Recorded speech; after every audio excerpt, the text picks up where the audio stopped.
Hey gamers, this is Liz Dates from Beyond Solitaire, and even though it's a little belated, I wanted to do a recap of CircleDC. Even though there were some hiccups for the con this year, it remains my favorite, and I'm really, really grateful that I got to go. So by hiccups, I mean that there are all kinds of funding issues in DC. So Kevin Bertram had to pull off a venue change at the absolute last minute, and he successfully did so. And honestly, kudos, sir. He must have been so stressed. But everything ended up being great. We had our convention in the DC History Center, which was just above an Apple store, with some mildly dystopian elements, but we were up in the libraries and it was a really, really good time.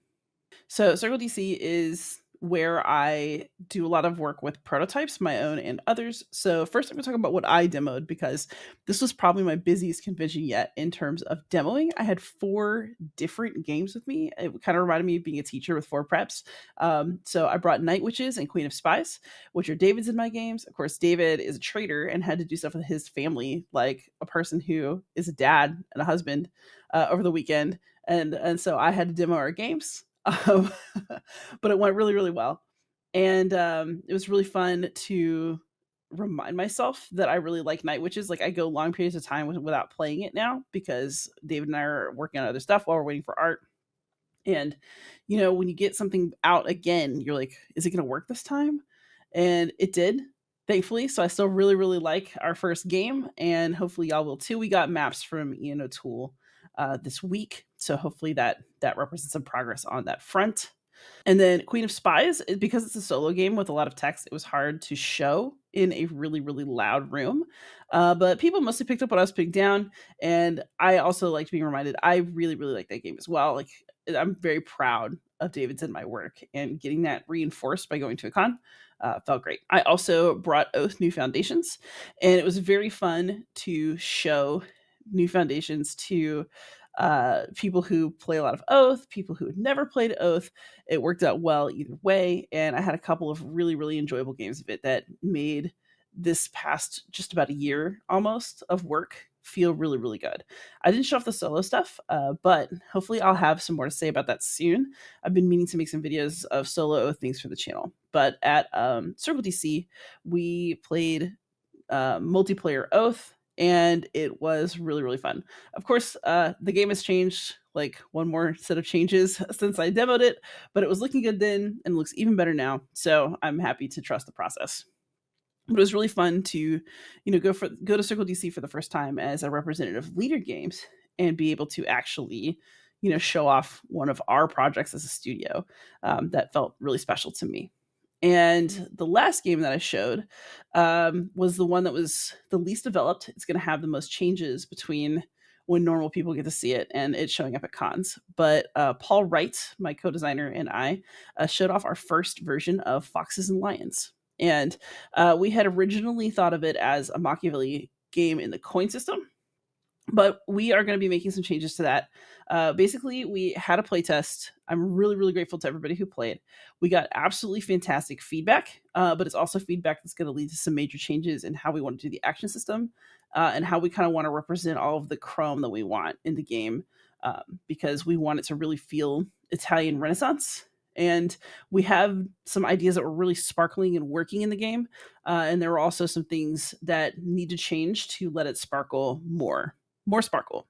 But things went really well with the playtest, because when you get something that is like, this is really good, I like it, but this is in the way of this other thing, like that's actually really good feedback to get. And we have a path forward. So I'm intending to show it to a select group again with Paul in San Diego this November, because, like my 2 anchors of the year, right? You go to San Diego in the fall, you go to DC in the spring, and like that's when all my real work gets done.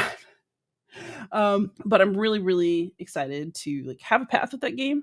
Paul and I are really happy with what we made, and we are happy with what it's going to turn into. So to me, that is very successful.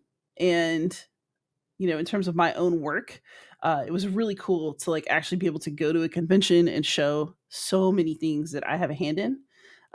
It's really a feeling of change. The very first Circle DC, David and I just had Night Witches, and a lot has changed in the 2 years between then and now. We also did fun stuff. I mean, it's Circle DC. Like everybody does something cool during Circle DC, right? So there was no baseball game this time because of opening weekend. So my heart was slightly broken about that. But we did get to go tour the Supreme Court. And so Talia Rosen and I were on the same tour, and it was very, very fun to go through the Supreme Court with her, given that she is the designer of First Monday in October and is actively, bringing her game about the Supreme Court to completion.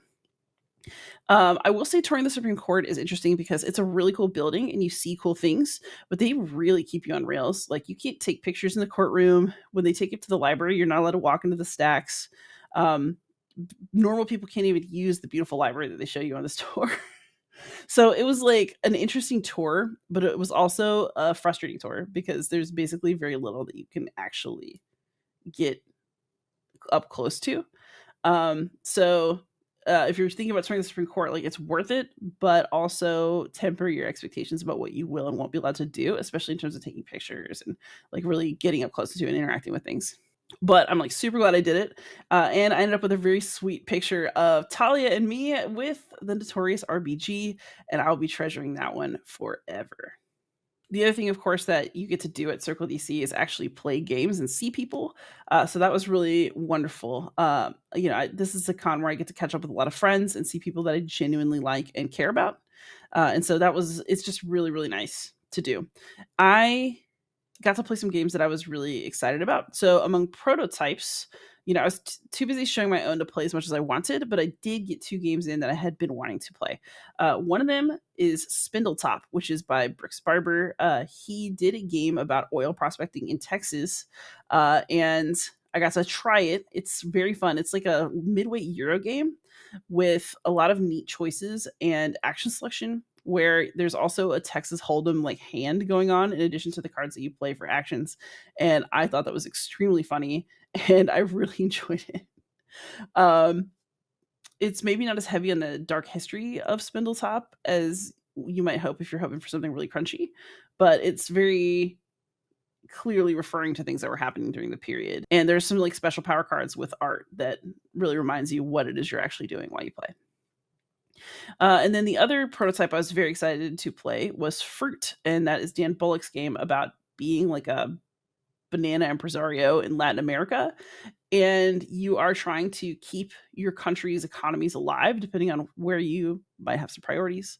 But you're also potentially looking out for the interests of United Fruit, which means you're just trying to make a bunch of money off of these bananas and get tax free banana farms. And you are dealing with labor uprisings, sometimes supporting those labor uprisings in addition to everything else that's going on. It was a really interesting game because it was like a CDG where you had a different way of calculating actions. Like basically, if you played a card of a certain suit, you could either do multiple actions from the suit itself, or you could take one action from any category. And also, when you play it, there's an event on the card that has to happen. So instead of choosing between action or event, what you're doing is you are choosing how to interact with the different card suits and trying to time when inevitable events occur during play. So it was a really interesting game. I liked it. I'd really like to see it again, and I wish both Dan and Brooks great luck with those. I also just played like a really light game called Castle Combo. That was a fun break. I don't know if I would buy it and play it all the time, but it was cute. And then the final game I played at this con is one that I think I'd like to play at every con. It was ridiculous. But somebody brought a copy of Psycho Raiders.